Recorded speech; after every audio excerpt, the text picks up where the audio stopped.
Good morning, friends. It's Tuesday, 7:10-ish. 4 and some change miles. We did legs today.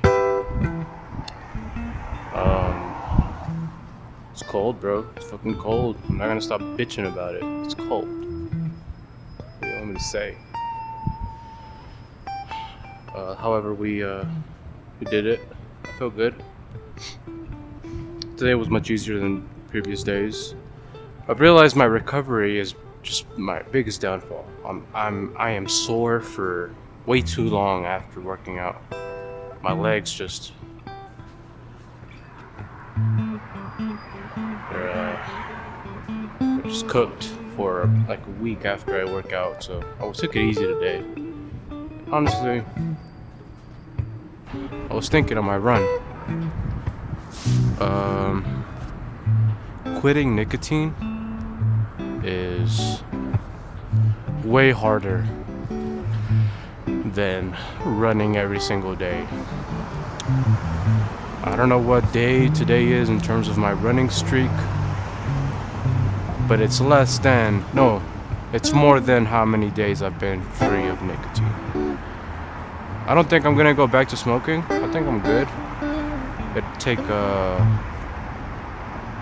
very vulnerable moment plus some bad influence for me to partake, and then at this point I feel pretty strong-willed. But shit was hard, dude. I don't think about it much these days because I'm mostly past it. But quitting nicotine was a week of very. It's not even like, I don't know what it's like to fucking go through withdrawals of like cocaine or even heavy alcoholism. That's probably worse as far as physical effects. But quitting nicotine was just it's just like losing a best friend. And the reason being is because it wasn't very it's not like a switch, like when people get really drunk, they act different, they're different. When you get really high, you're different. When you do, X drug, a lot of them alter your state of being very dramatically. Nicotine, however, you see somebody on nicotine every single day. Especially now. You go to a fucking high school, probably half the people you'll see are fucking off the vape juice. So it seems very insignificant, very casual, like a thing that just, you're just the same person. You just puffed something and it didn't really do anything. That's how it feels like. So then it's gone, and then the only thing, the more obvious thing to recognize is just the fidgeting, that you miss that. And then you go through, like, for me, I was just hungry 24/7, just very irritable,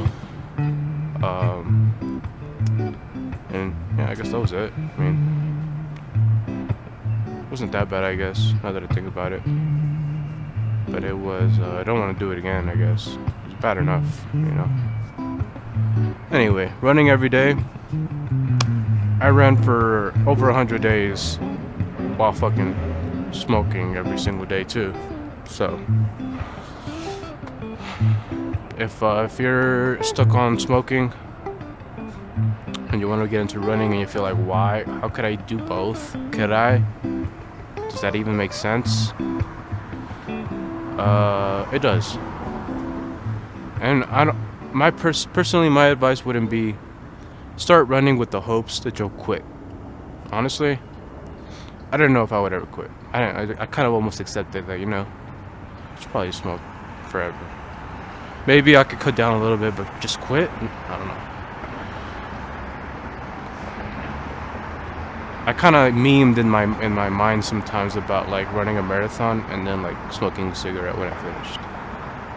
That's how Hannah Montana, living both worlds, I was trying to do it, And not trying to, it was just like, I just didn't know I was gonna be able to quit smoking. So, all I'm saying is, if you're in that pickle, if you're in that conundrum, if you're in that dichotomy, just start doing it. Just start running. Just start doing any physical activity. It will help. It could definitely help me to quit, because eventually you do feel some level of hypocrisy and irony with your day-to-day actions, and you're like, this run would feel a lot better in my chest if I just didn't smoke, you know. And for me, that was much more effective than just the hypothetical, I will feel better if I stop, you know. It seemed a lot more tangible and real when I knew that I had way too much mucus and I was just coughing and my fucking chest hurt on a random run, you know. Anyway, GG's, have a good one.